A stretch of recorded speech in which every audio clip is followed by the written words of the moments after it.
Salut la team, j'espère que tout le monde va bien. C'est parti pour l'épisode 12 des fautes de français dans les chansons. Vous le savez, certains artistes français ou francophones préfèrent chanter en anglais. Et donc, ils écrivent des chansons en anglais. Souvent pour une question de style ou de visibilité aussi, car les chansons anglaises ont plus de chances de connaître un succès à l'international. Pour d'autres, c'est parce qu'ils sont imprégnés par la culture pop-rock anglo-saxonne. Et pour eux, il est presque naturel de s'exprimer dans la langue de Shakespeare. Mais quand ces artistes qui ont pour langue maternelle le français s'essayent à écrire des paroles en anglais, on est presque certain de pouvoir trouver des fautes si on cherche un peu. Eh bien oui quoi, déjà que maîtriser sa propre langue, on l'a vu sur les 11 précédents épisodes, c'est pas simple. Alors la langue des autres pays...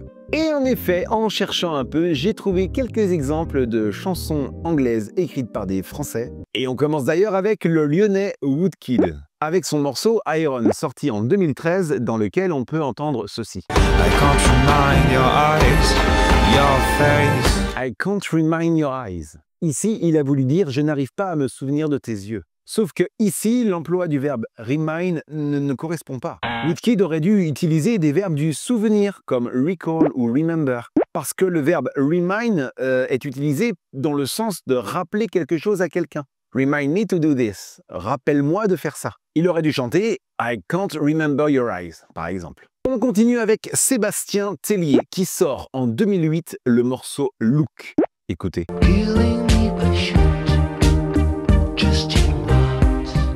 Killing me by shoot just in once. Ici, il a voulu dire « tue-moi par balle en une seule fois ». Bon bah pareil, ici la phrase est assez maladroite. Et les anglophones nous diront que c'est pas très correct. Il aurait pu chanter « Killing me with a single shot ». Tue-moi d'une seule balle. Mais on va mettre ça sur le compte de la licence poétique. Voici un troisième exemple. En anglais, notre mot français « beaucoup » se traduit de deux façons. Much et many. Les anglophones font la différence entre ce qui est dénombrable ou pas. Et many s'utilise pour les choses dénombrables, des choses qu'on peut compter. Many friends, beaucoup d'amis. Much s'utilise plus pour les choses qu'on ne peut pas vraiment quantifier. Much rain, beaucoup de pluie. Much money, j'ai beaucoup d'argent. Et là tu vas me dire, on peut compter l'argent. Non, on peut compter les pièces ou les billets. Beaucoup de pièces, many coins. Beaucoup d'argent, much money. Maintenant qu'on a compris cette différence, on peut écouter le groupe de punk Magnetics qui chante dans sa chanson I drink but my guitar doesn't ceci. Too much drinks. Trop de verre. C'est une erreur. Alors oui, même si t'es complètement déchiré, tu peux plus toi-même compter les verres, mais le barman peut le faire pour toi. Too much alcohol, trop d'alcool. Too many drinks. Trop de verres, de boissons. Mais revenons désormais à nos bonnes chansons francophones, car oui, j'ai encore trouvé, grâce à vous, des fautes de français dans les chansons. Et on commence avec la chanson « Vacances, j'oublie tout » du groupe Élégance. Écoutez. Restaurant, boîte de nuit, tout ce qu'on a envie. Tout ce qu'on a envie? Pas très français tout ça. Hein. Non, ils ont dû copier sur Véronique Sanson, qui, elle, fait ce qu'elle a envie. On est toujours amoureux et on fait ce qu'on a envie. Dans les deux cas, on doit utiliser dont, ce dont on a envie. Mais passons désormais à un des groupes les plus cités dans cette série de vidéos.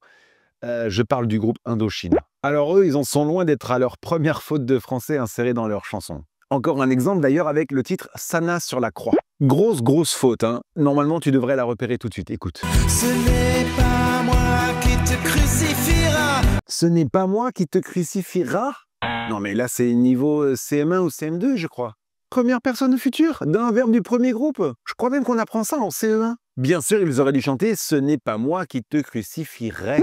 Bon ok, alors ils ont fait ça pour faire la rime avec la seconde phrase, qu'on écoute maintenant. J'irai jusqu'au bout du monde avec toi. Ah ouais mais alors si on accepte ce genre d'erreur sous forme de licence poétique, bah on accepte alors toutes les erreurs à ce moment-là. On cherche même pas des mots qui pourraient rimer. On prend le mot qu'on veut, on change la terminaison et tout va bien. Écrasez-vous la tête, les gars, quand même. Non, parce que si vous chantez comme ça à tous vos concerts publics, nous en allerons. Et que les vents tourneront, nous en allerons. De requins. Avant de passer au dernier exemple qui concerne une chanson d'Edith Piaf, j'aimerais, s'il vous plaît, que vous me disiez dans les commentaires si vous aimez ce style de vidéo, si vous avez d'autres exemples de fautes de français ou d'anglais dans des chansons françaises, anglaises ou même dans une autre langue. Même si j'avoue ça va être un peu plus difficile pour moi de les analyser. Et puis, évidemment, je compte sur votre petit pouce en l'air si ce n'est pas encore fait. L'abonnement qui est gratuit, qui vous engage à rien. Et cliquez sur la cloche des notifications en rajoutant toutes les notifications. Si vous cliquez droit sur la cloche, vous verrez, ça sera indiqué, pour que vous soyez avertis des prochaines vidéos qui arrivent sur cette chaîne. Et on termine cette vidéo, comme je vous le disais, avec Edith Piaf et une de ses chansons les plus connues. Une faute assez subtile qui a été repérée par des internautes qui m'ont contacté dans les commentaires des vidéos précédentes de cette série. C'est dans la chanson « Rien de rien, non, je ne regrette rien ». Sauf peut-être cette faute. Écoutez. Je repars à zéro. On est tellement habitué à entendre ça qu'on croit qu'il n'y a pas de faute. Mais officiellement, on ne peut pas repartir à zéro. Zéro ici est un point de départ, pas une destination. Donc la phrase correcte devrait être « Je repars de zéro ». Mais cette chanson, je vous le disais, est tellement un tube interplanétaire et nos oreilles se sont tellement habituées à cette erreur qu'elle nous paraît désormais correcte. Un peu comme le « malgré que » qui maintenant est autorisé, même si malgré que ça me fait mal aux oreilles quand même. Et vous, vous en pensez quoi, le malgré que? Vous l'utilisez ou vous l'utilisez pas? Moi, ma faute de français personnelle, c'est que je dis souvent « du coup ». Et je sais que ça se dit pas, mais va effacer un tic de langage si souvent prononcé. Promis, je fais des efforts et j'essaye. Et je m'entraîne jusqu'à la prochaine vidéo qui arrive très bientôt sur cette chaîne. Parce que c'est quoi qu'on veut? C'est ça qu'on veut. Ça aussi, c'est une faute de français. Ciao!